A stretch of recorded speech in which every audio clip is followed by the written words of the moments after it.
In the last video, we have discussed about Watt factor and abnormal molar mass.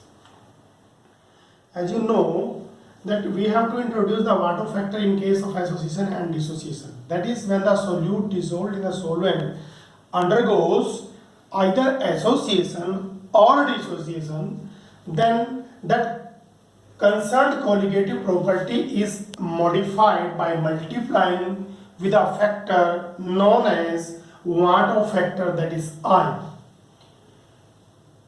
यहाँ मैं आपको एक चीज क्लियर करना चाहता हूं, जो solute after dissolving in solvent do not undergo association और डिसोसिएशन, यानी जो सोल्यूट सॉल्वेंट में डिसॉल्व करने के बाद ना तो एसोसिएट हो ना डिसोसिएट हो, that is remains as such, for them I is equal to 1. Second case, for solution which undergo dissociation, I is greater than 1.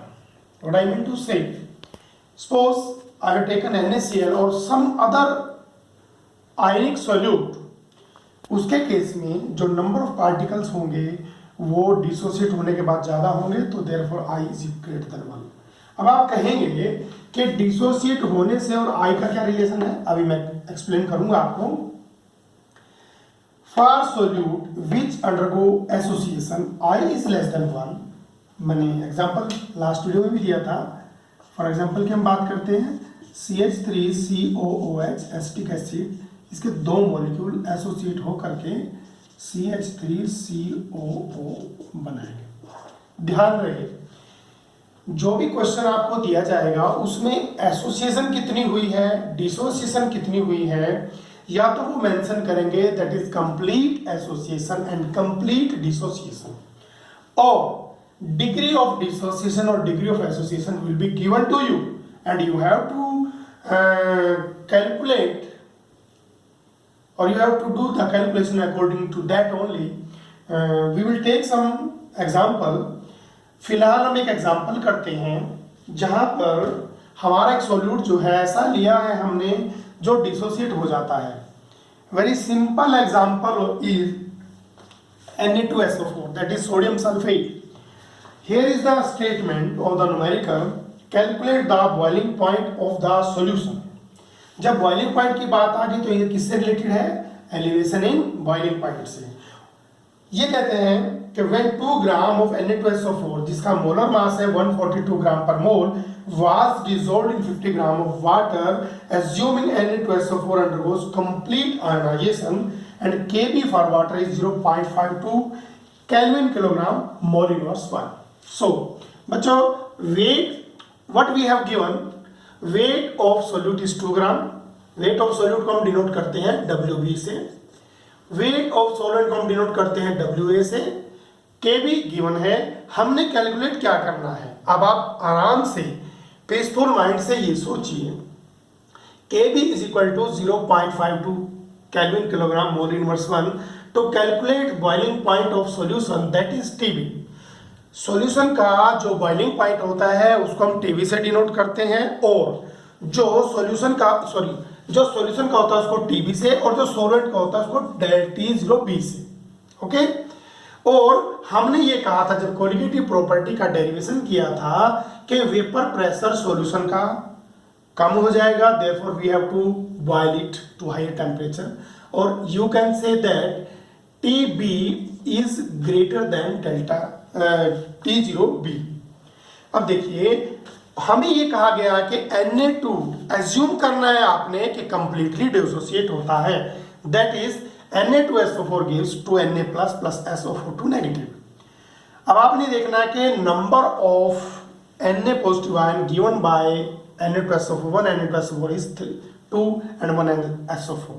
ये यूं कह लीजिए, एक मोल Na2SO4 का देता है 2 मोल्स Na प्लस के एंड 1 मोल SO4 2 नेगेटिव का.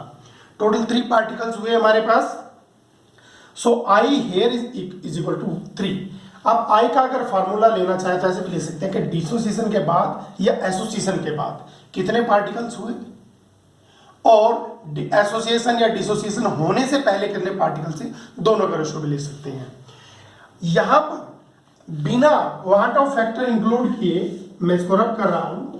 अगर मैं वाट ऑफ फैक्टर इंक्लूड नहीं करता तो फॉर्मूला था ये। अब चूंकि हमारे पास डिसोसिएशन हो रही है सोल्यूट की, so we have to include the Van't Hoff factor that is i. मैं आई से इसको मल्टीप्लाई करूंगा and value of i is सीधा सा है, ये मान के चलिए कि जो आपका सोडियम सल्फेट था वो डिसोसिएट होने के बाद कितने पार्टिकल्स दे रहा है, दैट इज आई। ओके, अब यहां पर आई की वैल्यू 3 रख दी, केबी की वैल्यू गिवन थी विद यूनिट्स आपने रखनी है। Mass of solute 2 gram into 1000 क्यों कर रहे हैं ये मैंने तब भी बताया था आपको, क्योंकि हमारे पास जो मास ऑफ सॉल्वेंट है that is W is given in gram, उसको हमने किलोग्राम में कन्वर्ट करना है। किलोग्राम में कैसे, 50 डिवाइडेड बाय 1000 कैसे किया हमने, मैं इसको थोड़ा सा और बता दूं। ये बेसिकली ऐसे था ग्राम, ठीक है, इसको हमने 1000 से डिवाइड किया तो ये किलोग्राम हो गया। अब ये 1000 ऊपर जाएगा, समझ आ गया। अब देखिए केल्विन किसी से कैंसिल नहीं होगा, ग्राम पर मोल किससे कैंसिल हो गया, मोल से और ग्राम से। किलोग्राम किससे कैंसिल हो गया, इससे कैंसिल हो गया। तो ओवरऑल इस कैलकुलेशन का जो रिजल्ट आपको मिलेगा वो किसमें मिलेगा, केल्विन में मिलेगा। इसको आप जब कैलकुलेट करते हैं, देखिए मैंने कैसे किया है, 3 को ऐसे रखा है, इसको इससे मल्टीप्लाई किया तो 0.104 दोनों का मल्टीप्लिकेशन, और उसको 1000 से डिवाइड किया, मल्टीप्लाई किया तो इट बिकेम 1040। और जो नीचे वाला था वो 140 इंटू 50। अब नेक्स्ट मैंने किया इसको 3 से मल्टीप्लाई, 0 से 0 को कैंसिल कर दिया तो दिस बिकम 312 बाय 710 केल्विन। यही आंसर आया। What is this, this is elevation in boiling point. ये हमारा डेल्टा टीबी आया बच्चों। अब हमने अपने स्टेटमेंट को फिर से चेक करना अपने न्यूमेरिकल की, कि हमारे से पूछा गया है boiling point of the solution that is TB. TB delta TB को हमने लिखा इसकी दूसरी फॉर्म में कि टी डेल्टा टीबी जो होता है डिफरेंस होता है सॉल्यूशन के बॉइलिंग पॉइंट का और सॉल्वेंट के बॉइलिंग पॉइंट का, प्योर सॉल्वेंट के बॉइलिंग पॉइंट का। तो अब हमने लिखा था TB is known to us, ये लिखा T0B not TB, T0B non है 100 डिग्री सेल्सियस। कहां से, ये वैल्यू तो कहीं दी नहीं हुई थी, हमने सोलवेंट वाटर माना। क्यों, ये चीज भी आपने स्मार्टली सोचनी है। केवी किसके लिए दिया हुआ है, हमें वाटर के लिए दिया हुआ है, और वाटर का बॉइलिंग पॉइंट हमें पता है 100 डिग्री सेल्सियस। लेकिन बच्चों एक चीज आपने ध्यान रखनी है, डिग्री सेल्सियस से आपने केल्विन में चेंज करना है, क्योंकि डिग्री सेल्सियस में कोई और टर्म नहीं दी हुई है हमें। यहां से देख लीजिए केल्विन दिया हुआ है, केल्विन में निकालना है, केल्विन में आ गया तो हमारा आंसर आ जाएगा। यहाँ पर एक गलती अक्सर जो बच्चे करते हैं, पूरी कोलिगेटिव प्रॉपर्टी को कैलकुलेट कर देते हैं और आई से मल्टीप्लाई करना भूल जाते हैं, और जब पूरा न्यूमेरिकल कर लेते हैं तो फिर बिल्कुल एकदम बिल्कुल डरावनी स्थिति में पहुंच जाते हैं, वो हमने आई से मल्टीप्लाई नहीं किया। प्लीज देखिए, इस चीज को आपने ध्यान रखना है। और ये आपका आंसर आ गया। अब आप इस तरह का न्यूमेरिकल आप खुद भी करें।